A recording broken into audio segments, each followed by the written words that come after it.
Chapter 29. Enter Ahab to him Stubb. Some days elapsed, and ice and icebergs all astern. The Pequod now went rolling through the bright Quito spring, which, at sea, almost perpetually reigns on the threshold of the eternal August of the tropic. The warmly cool, clear, ringing, perfumed, overflowing, redundant days were as crystal goblets of Persian sherbet, heaped up, flaked up with rosewater snow. The starred and stately nights seemed haughty dames in jewelled velvets, nursing at home in lonely pride the memory of their absent conquering earls, the golden-helmeted suns. For sleeping man, 'twas hard to choose between such winsome days and such seducing nights. But all the witcheries of that unwaning weather did not merely lend new spells and potencies to the outward world. Inward they turned upon the soul, especially when the still mild hours of eve came on.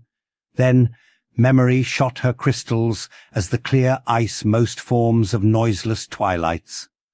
And all these subtle agencies, more and more they wrought on Ahab's texture. Old age is always wakeful, as if the longer linked with life, the less man has to do with aught that looks like death. Among sea commanders, the old greybeards will oftenest leave their berths to visit the night-cloaked deck.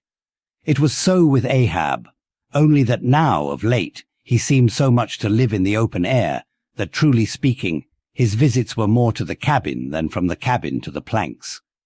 "It feels like going down into one's tomb," he would mutter to himself. "For an old captain like me to be descending this narrow scuttle, to go to my grave-dug berth." So, almost every 24 hours, when the watches of the night were set, and the band on deck sentinelled the slumbers of the band below, and when if a rope was to be hauled upon the forecastle, the sailors flung it not rudely down, as by day, but with some cautiousness dropped it to its place, for fear of disturbing their slumbering shipmates. When this sort of steady quietude would begin to prevail, habitually, the silent steersman would watch the cabin scuttle. And ere long the old man would emerge, griping at the iron banister to help his crippled way. Some considerating touch of humanity was in him, for at times like these he usually abstained from patrolling the quarter-deck, because to his wearied mates, seeking repose within 6 inches of his ivory heel, such would have been the reverberating crack and din of that bony step, that their dreams would have been of the crunching teeth of sharks. But once the mood was on him too deep for common regardings, and as with heavy, lumber-like pace he was measuring the ship from taffrail to mainmast, Stubb, the odd second mate, came up from below, and with a certain unassured, deprecating humorousness, hinted that if Captain Ahab was pleased to walk the planks, then no one could say nay. But there might be some way of muffling the noise, hinting something indistinctly and hesitatingly about a globe of tow, and the insertion into it of the ivory heel. "Ah, Stubb, thou didst not know Ahab then." "Am I a cannonball, Stubb?" said Ahab. "That thou wouldst wad me that fashion? But go thy ways, I had forgot.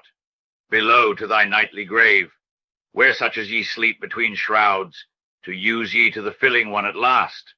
Down, dog and kennel." Starting at the unforeseen concluding exclamation of the so suddenly scornful old man, Stubb was speechless a moment, then said excitedly, "I am not used to be spoken to that way, sir. I do but less than half like it, sir."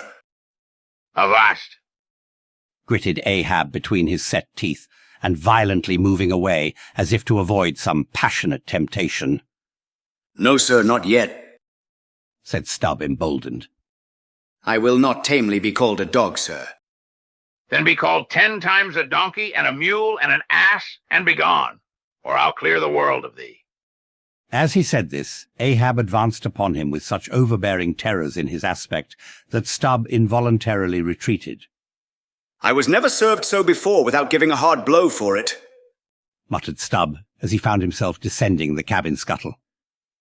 "It's very queer. Stop, Stubb. Somehow now I don't well know whether to go back and strike him, or, what's that, down here on my knees and pray for him?